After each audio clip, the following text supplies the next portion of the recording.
নিরামিষের দিনে কি করবেন বুঝতে পারছেন না? বাড়িতে চাল থাকলে আর আলু থাকলে আপনারা এই রেসিপিটি কিন্তু করে নিতে পারেন। বাড়ির বাচ্চা থেকে বড় সবাই কিন্তু খুব পছন্দ করবে, ভীষণ পছন্দ করবেন। আর পনির দিয়ে এই রেসিপিটি খুবই স্বাস্থ্যকর আর অসম্ভব সুন্দর খেতে। তো নমস্কার বন্ধুরা, এমএস কুকিংয়ে সবাইকে স্বাগত। আজকে শুরু করছি রেসিপি। আমি এখানে 250 গ্রাম পনির নিয়েছি আর পনিরটা আমি কেটে নেব। এখানে আমি চাল নিয়েছি, এখানে 500 গ্রাম এখানে চাল নিয়েছি। 500 গ্রাম চাল এখানে নিয়েছি, কিন্তু চালটাকে আমি 2 থেকে 3 বার ভালোভাবে ধুয়ে ফেলবো। চালটাকে কিন্তু জল পাল্টে পাল্টে 2 থেকে 3 বার আমি ধুয়ে ফেলছি। আর আপনারা যারা বাড়িতে একবারও এই রেসিপিটি বানাননি তাদের একবার বানানোর অনুরোধ রইল। আর ফুল ভিডিওটি অবশ্যই দেখে রেসিপিটি আপনারা বাড়িতে বানিয়ে নেবেন। চালগুলো ভেজানো আছে, 5-10 মিনিট ভিজিয়ে রাখবো, আধ ঘন্টাও রাখতে পারেন। আর পনিরগুলো এবার আমি কিউব কিউব করে কেটে নেব। আপনারা পনিরটা একটু বড় সাইজ করেই কেটে নেবেন, তাহলে কিন্তু দেখতেও ভালো হবে, খেতেও ভালো হবে। পনিরগুলো আমি কেটে নিয়েছি। এরপরে আমি টমেটো কেটে নিয়েছি।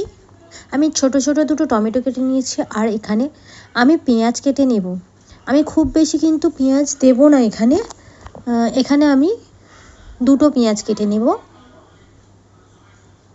আর পেঁয়াজগুলো কিন্তু বেশ পাতলা পাতলা করেই কেটে নিতে হবে। পেঁয়াজগুলো যতটা পারবেন আপনারা সরু সরু করেই পেঁয়াজগুলো কেটে নেবেন।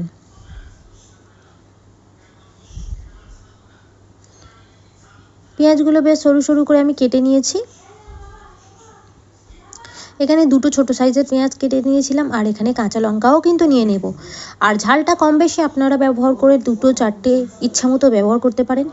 আর আমার এই জিনিসগুলো রেডি করা হয়ে গেছে। এবারে আমি কিন্তু আলুও দিয়ে দেবো এখানে।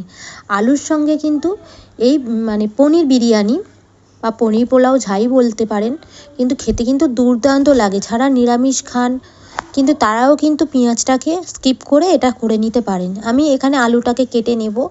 আর আলুটা আপনাদের যেমন সুবিধা হবে সেরকম অনুযায়ী কেটে নেবেন। চালটাকে কিন্তু আমি বয়েল করতে দিয়ে দিয়েছি। আর চালের সঙ্গে কিন্তু আমি আলুকেও দিয়ে দেবো। আলাদাভাবে আলুকে সিদ্ধ করব না, হালকা আলু চাল একই সঙ্গে বয়েল করে নেব।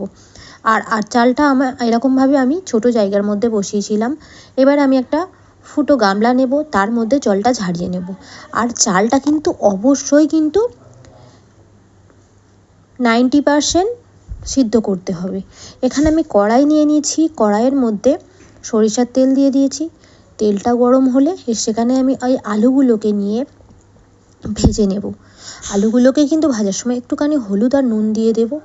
আলুগুলো কিন্তু যথেষ্ট কালার করে ভাজতে হবে।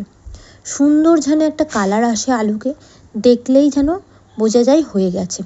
আলুটা বেশ সুন্দর করে আমি ভেজে নিয়েছি। এবার ভেজে আমি তুলে নিলাম। এবারে আমি পনিরগুলোকেও ওই কড়াইয়ের মধ্যে দিয়ে দিলাম। এখানে কিন্তু কোনো রকম হলুদ দিইনি, যে তেলের মধ্যে যতটুকু হলুদ ছিল ততটুকু। আর পনির কিন্তু খুব বেশি ভাজবো না। পনিরগুলোকে আমি একটু হালকা উষ্ণ গরম জলের মধ্যে রেখে দেব।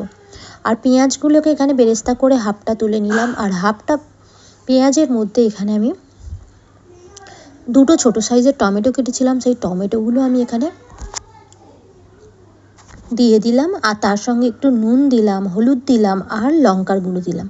তেলের মধ্যে হলুদ লঙ্কা গুঁড়ো দিলে কিন্তু কালারটা বেশ ভালো আসে। আর দিয়ে দিলাম কি পরিমাণ মতো আদা আর রসুন। আর দিলাম টক দই। টক দই দিয়ে কিন্তু ঢেকে রেখেছিলাম। আর টক দইটা দিয়ে দিয়েছিলাম 2 টেবিল স্পুনের মতো। টক দই দিলে কিন্তু এই রান্নাটা বেশ খেতে ভালো লাগে। আমি এবারে মশলাটা যখন কষানো হয়ে গেল, ঢেকে ঢেকে কষিয়েছিলাম, তারপরে 90% যে সিদ্ধ করে রাখা ভাতটা দিয়ে তার মধ্যে আলুগুলো আর পনিরগুলো সাজিয়ে নিলাম। আবারও এর মধ্যে দিয়ে দেব হালকা নুন। আর দিয়ে দেব যে বিরিয়ানি মশলাটা, আমি বাড়িতেই মশলাটা তৈরি করেছিলাম।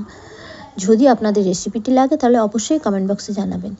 তারপরে আমি আবারও কিন্তু ভাত যতটুকু পরিমাণ বেঁচেছিল দিয়ে লাস্ট বেরেস্তা পেঁয়াজ ভাজা আর দিলাম কি কাঁচা লঙ্কা আর দিলাম কেশরের জল। আপনারা ফুড কালারও দিতে পারেন। এখানে হালকা আমি সুগার দিয়েছি, ঘি দিলাম, আবার বিরিয়ানি মশলা দিলাম, দিয়ে কিন্তু ঘি ওপর থেকেও দিলাম, দিয়ে কিন্তু এটাকে আমি প্রায় 10 মিনিটের জন্য ঢেকে রেখে দেব। প্রায় 10 মিনিট পরে আমি কিন্তু ঢাকনাটা খুলে আপনাদের সামনে নিয়ে আসছি। তো আপনাদের যদি ভিডিওটি ভালো লাগে তাহলে অবশ্যই কিন্তু লাইক, কমেন্ট আর শেয়ার করতে ভুলবেন না। চ্যানেলটাকে কিন্তু অবশ্যই সাবস্ক্রাইব করে কিন্তু পাশে থাকার অনুরোধ রইল। 10 মিনিট হয়ে গেছে, আমি 10 মিনিট পরে খুললে আপনাদের ফুল রেসিপিটি দেখাচ্ছি যে কতটা লোভনীয় খেতে, আর খেতেও কিন্তু দুর্দান্ত হয়েছিল। আর এটা আমার মনে হয় যথেষ্ট স্বাস্থ্যকর একটা রেসিপি। বাচ্চাদের কিন্তু দিলে কিন্তু বেশ ভালো খাবে ওরা, আর বড়রা কিন্তু আপনার প্রশংসাই করবে। নিরামিষের দিনেও করতে পারেন, তবে পেঁয়াজটা স্কিপ করতে পারেন। তো রেসিপিটি ভালো লাগলে অবশ্যই পাশে থাকার অনুরোধ রইল, আর লাইক, কমেন্ট, শেয়ার তো করছেন। কে কোথা থেকে ভিডিওটি দেখছেন কমেন্ট করে জানাতে কিন্তু ভুলবেন না। আর অবশ্যই অবশ্যই আমার পাশে থাকবেন, আর আমার ভিডিওগুলো কেমন লাগছে অবশ্যই কিন্তু জানাবেন।